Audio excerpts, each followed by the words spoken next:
A vignette in photography is where an image fades into its background without a definite border. The word itself is derived from the French, and apparently it was first used in English in the mid-18th century to describe a design or illustration that ran along the blank border of a page or marked the beginning or end of a chapter. Today, vignette normally means a fade into darker areas, away from the center of a photograph. But for the purposes of this video, it can also include a fade into a lighter background. Vignetting is the process of creating these effects, either through natural lighting and shadows, or artificially from camera gear or software. Now I know that not everyone is keen on the excessive use of vignetting, and that some people think that in this digital era, artificial vignettes, as applied by processing software, is becoming an overused photographic technique. If you're watching a beautifully shot film or say a wildlife documentary, you don't really want to see vignettes on the corner of the shots. And if you look at the highest rated professional photographs from National Geographic, for example, not many have obvious vignettes, unless there are natural shadows in the scene. However, used properly with the right subjects and the right compositions, vignetting can add value to the overall visual impact of an image. It can be a more artistic way of processing photographs, and it can be a fun technique to jazz up images, maybe not commercial images, but images you'd like to share with others. So in this video I'm going to look at the different types of vignetting and suggest some techniques for applying vignettes to various kinds of digital images in a more artsy way. Vignettes, of course, are nothing new in the art world. Painters used vignetting techniques long before the introduction of photography, and the master painters used these techniques to create a more three-dimensional pop to their portraits, or a more subtle way of framing their compositions. I could take any number of old masters across Europe to illustrate how they faded parts of their compositions into dark shadows, painters such as Titian in Italy, Velázquez in Spain, and Frans Hals in the Netherlands. One artist who was especially skilled at using light and shadows was Joseph Wright of Derby in England. His vignettes were very bold, including compositions that focused the eyes on a group of people in the center of a dark vignette. Indeed, this painting looks like it could have been made using modern post-processing software, with a strong fade to darkness around the frame. Other artists, such as Rembrandt, used light and shadows in a similar way. He also applied vignetting in a different way, with an off-center light source, providing an interesting set of light and dark contrasts and shadows. You could argue that some of these effects are not vignettes at all, but there is a definite sense of dark vignetting in at least part of the canvas. This off-center placement of the light source provides a more creative opportunity for using vignettes, something I'll return to later. Turning to photography, photographers as far back as 150 years ago were using a range of artistic vignetting techniques to their photographs. I'd like to show you this book of old portraits of my ancestors, taken in Ireland from the 1860s onwards. These photos are known as cartes de visite. The earliest ones I have come from Christmas 1863. That's not long after this kind of photography first appeared in Ireland. People marvelled at the results and were keen on handing their photographic portraits to others. It's fascinating to see how much processing early photographers applied to their compositions. It certainly dispels the idea that bold post-processing is only a feature of the digital era. As an aside on post-processing, take a look at this pair of photos. On the right you can see the original sepia image. On the left-hand side, someone in the studio has hand-coloured the photo, quite beautifully in my eyes. Anyway, on to vignetting, and there are plenty of examples of light vignetting in this book, ranging from the very subtle, or reasonably subtle, to the extremely bold and aggressive. This guy is almost lost in the vignette. There are definitely some lessons we can learn from these age-old techniques. Technically, there are different types of vignetting. Natural vignetting is where the lighting and shadows in a scene creates a vignette. Optical vignetting is created by the design of the lens, and how the lens design and glass elements make light passing through the lens fall on the film or the sensor. Pixel vignetting is created by the digital sensor itself, and the way the sensor captures light towards its edges compared to the center. Mechanical and accessory vignetting is caused, for example, by the edges of a lens hood casting a shadow around the edges of an image. And artificial vignetting is created by post-processing software, manipulating the original image. I'm not going to cover pixel vignetting, as it's a technical factor that most photographers have little control over. So the first type I'm going to look at is natural vignetting, where the subject or scene and composition creates a vignette. The boldest and most obvious example of this is where a light is shining on a subject, and this causes a fade to darkness. This photo, for example, looks like it could have had some vignetting applied, but this photo is straight out of camera, and the shadows are natural. Sometimes the natural vignette is so dramatic, as is the case with this spotlight, that it almost ends up with a definite border, but still, there's enough of a fade to create a vignette here. A similar but more subtle effect can be seen outdoors when a shaft of sunlight lights up on part of an image. And a natural vignette look can also be seen in photos taken in woods and forests, where the trees and shadows form a natural frame to the image. Optical and mechanical vignetting is where the lens or lens accessories you're using creates a vignette to the image. Pinhole cameras, for example, can create a vignette, as can filters attached to the front of the lens. And if you use a lens designed for a crop sensor on a full-frame camera, in most cases you'll see optical vignettes, since the crop sensor lens doesn't cover the full extent of the full frame. Here are 3 examples at 3 focal lengths from a crop sensor zoom lens. A common type of mechanical vignetting is created by lens hoods. I'm going to demonstrate these effects with one of the more extreme examples, a 10 to 17mm fisheye zoom designed for a crop sensor that has a fixed hood. At 10mm the effects of the hood are very pronounced. You can even see the inside of the fixed hood itself. By 13mm the vignette is just about gone, although there's still a small amount here. And after 14mm there's no vignette at all from the lens or the hood. So it's not the case that all crop sensor lenses invariably vignette. You just have to check which ones do and at what focal lengths. You may also find that old film era lenses designed for 35mm film cameras, i.e. full frame equivalent, you may find that they can vignette on today's full frame cameras, even when no hood is used. I have a handful of old lenses where this kind of optical vignetting is clearly visible, especially wide open. There are a number of reviews of specific film era lenses online that test vignettes. And to select just one example of a popular highly rated old lens, take the Carl Zeiss Jena Flectagon 35mm f2.4.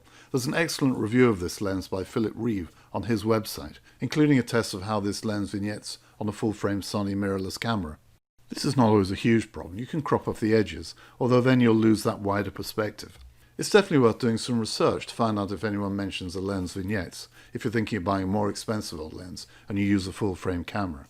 The final type of vignetting is where the vignette is added in post-processing. We saw some of the artificial effects in those 150-year-old photographs, but today digital files and post-processing software give us far more options to apply different vignettes and styles. So I'm going to spend the rest of this video discussing some ideas and tips for post-processing images with vignetting. I should say at this point that for commercial photos I don't tend to do much vignetting. It's more about altering the light and dark balance of a photograph. On the other hand, for more casual, non-commercial images, the kind of images I post online for fun, I freely admit I'm trying out vignettes much more often, in sometimes quite a subtle way, and sometimes quite a bold way. Vignettes can add something more visually appealing or dramatic, or an artsy look to an image. For example, vignettes can give informal portraits more pop and a more 3D look. And it can help to reduce distracting clutter in the background by introducing a shadow effect, a more natural look perhaps than aggressive blurring. Closer-up shots of objects or flowers can benefit from vignetting, where vignetting and darker shadows help to isolate the subject in focus. Some colourful flower shots can look particularly attractive with a fade to darkness, as can macro shots. Landscape shots can benefit from vignetting to give the outer edges a feeling of depth, and darker vignettes can help to cover up the weaker edges of an image, especially if you're using old film era lenses for landscapes, where the edges lack sharpness or contrast. Vignetting can also be a good way of producing high-key photographs, using a bold fade to white as I've done here. It can work very effectively with the right composition. In terms of specific software, there are of course a number of different software packages you can use to apply vignettes. Some are more clunky than others.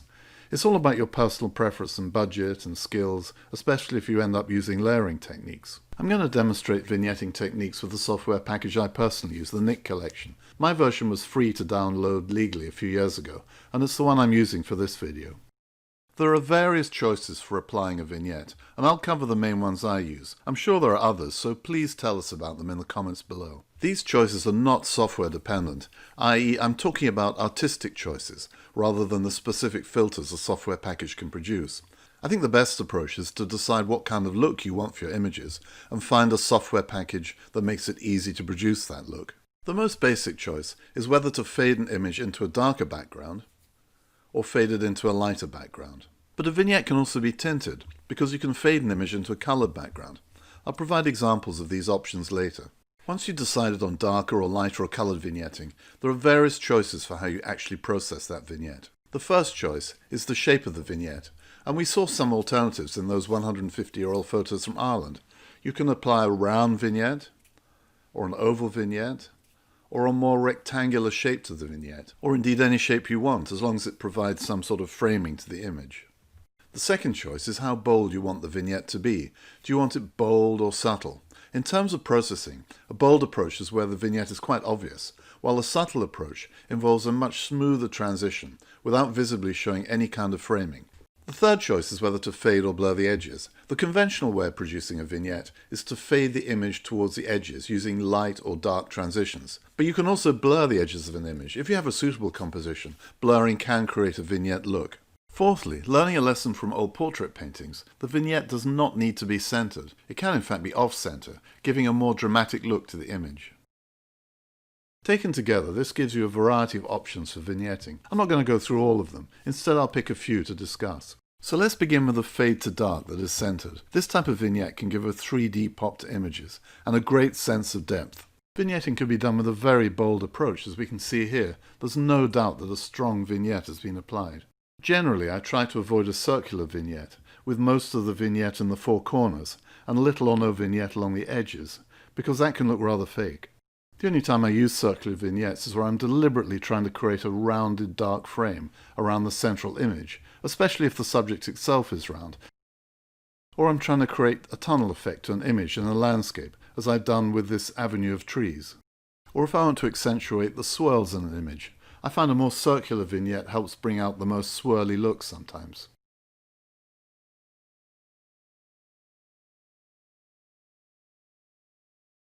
Otherwise, if I'm going to use a bold vignette, I tend to apply a more rectangular shape that goes all around the edges of the image. Rather than a really bold, strong fade to black, you can also adopt a more subtle approach, where the vignette is hardly noticeable, or at least is only visible when you compare it with the straight-out-of-camera image. The advantage of a more subtle vignette is it can take the brighter edge off an image, so the eye is drawn into the center, but you're not really aware of the vignette. It can also help cover up some of the weaknesses that lenses, especially old lenses, can have. A number of old lenses are nice and sharp at the center, but this sharpness, as well as contrasts, falls off as you move towards the edges of the image, and a subtle vignette can help mask this lack of sharpness and contrast. Again, you can do a similar thing by applying a slight blur to the edge of the image instead of a fade to darkness, but this doesn't always look so natural. One thing I should point out is that it's important to try and avoid doing a dark vignette over an overexposed area of an image. It can look pretty crappy, and you may be able to get around this problem by cloning out very bright or overexposed areas. Turning to light vignetting, this can also be done in a bold or subtle way, and here's an example of how this can work. I rather enjoy using a bold approach to light vignetting, as the more vignetting one introduces, the more you can turn an image into a high-key image. Here you can use quite aggressive lightening to essentially white out the background details, and if necessary you can add in some vignette blur to help the process, or clone out artifacts or objects that stubbornly refuse to fade to white. In terms of color tones, you can of course use vignetting on black and white photos, and I do this quite a lot, especially for landscapes, where a vignette gives the image a contrast boost, and it fades out the edges of the image. There are software packages that are dedicated to black and white processing. The one I use is part of the Nick collection, and it gives a variety of preset options, including this pinhole setting that gives a very bold look. And then you can do a fade to a color vignette, like this for example. I'm not going to spend much time on this kind of vignetting, as I don't use it a great deal. However, I do find it useful occasionally for photographs with a lot of sea or a lot of blue sky, because adding a fade to a darker blue can add a richness and depth to the image. Sunset photos can respond well to vignetting as well, using darker color transitions, but you have to be careful not to overdo the saturation. The final vignetting technique I'd like to talk about is off-centered vignetting. Where it's appropriate to the composition, this technique can add an extra dimension to the image. It's something I use quite a lot on my wide open, more bokeh shots, to add more contrast. But you could also use it for commercial product shots, where you want to accentuate the light falling on a specific part of the product. Here's a photo I mocked up on the moon with a centered vignette. And this is what happens if we try off-center vignetting, trying out different points for centering the vignette. It can certainly add to the atmosphere of a photograph, and it's fun trying out different off-centered points to see how they affect the shadows and the look of the image. That's a more extreme use of off-center vignetting, but also works well in a more subtle way. And one of the keys is to place the center of the vignette in an area of the image where there's an obvious light source or patch of lightness, so the vignetting looks more natural. So that's it. I'm sure you have interesting and useful techniques for producing vignettes that I haven't covered, as well as different software solutions, and it would be great if you could explain them in the comments below. In the meantime, thanks for watching. If you haven't already subscribed, please do, and I'll be producing some more videos on photographic techniques and some more lens reviews.